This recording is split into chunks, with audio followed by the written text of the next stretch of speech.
ছাত্র জনতার অভ্যুত্থানের মধ্য দিয়ে কিন্তু অন্তর্বর্তী সরকারের যাত্রা শুরু হয়েছে।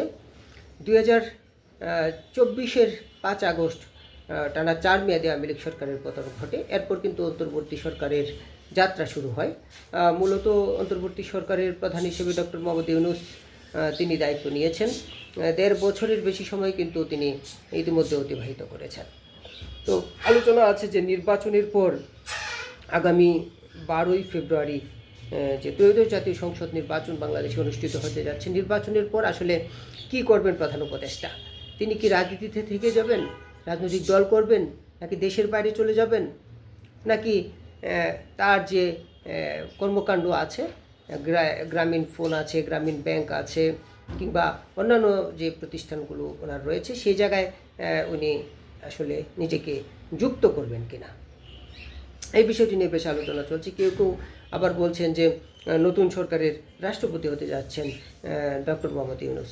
আসলে কোনো কিছুরই সত্যতা পাওয়া যায়নি। তবে সম্প্রতি একটি টেলিভিশন টক শোতে ওনার যে প্রেস সচিব তিনি বিষয়টি একটু খোলাসা করার চেষ্টা করেছেন, কিংবা কিছুটা বার্তা দেওয়ার চেষ্টা করেছেন যে প্রধান উপদেষ্টা সরকারের মেয়াদ শেষে, অর্থাৎ নতুন সরকার যখন গঠন করা হবে, নির্বাচন শেষে তিনি আসলে কি করতে চান কিংবা কি করবেন। আমরা কিন্তু এর আগেও দেখেছি যে সরকারের দায়িত্বে যারা থাকেন বিভিন্ন মেয়াদে 1/11 সময় দেখেছি যে 1/11 সময় মঈনুদ্দিন ফখরুদ্দিন সরকারের আমলে যেটা আমরা আসলে দেখেছি কিংবা দেখার চেষ্টা করেছি, কিন্তু তারা নির্বাচনের পর কিন্তু দেশ ছাড়তে বাধ্য হয়েছিলেন।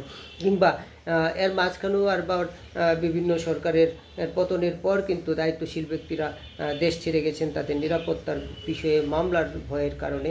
নানান রকম হিসাব নিকাশ, রাজনৈতিক হিসাব নিকাশের জায়গা থেকে সে জায়গায় আসলে ডক্টর মোহাম্মদ ইউনূসকে নিয়ে তাই আলোচনা চলছে তিনি আসলে কি করবেন।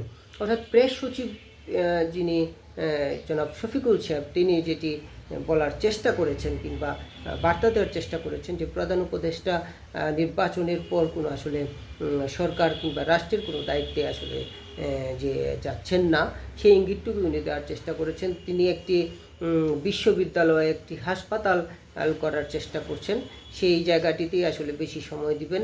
ওনার যে পুরনো প্রতিষ্ঠান গ্রামীণ ব্যাংক, সেটিকে আরও বেশি সক্রিয় বা শক্তিশালী করার চেষ্টা করবেন।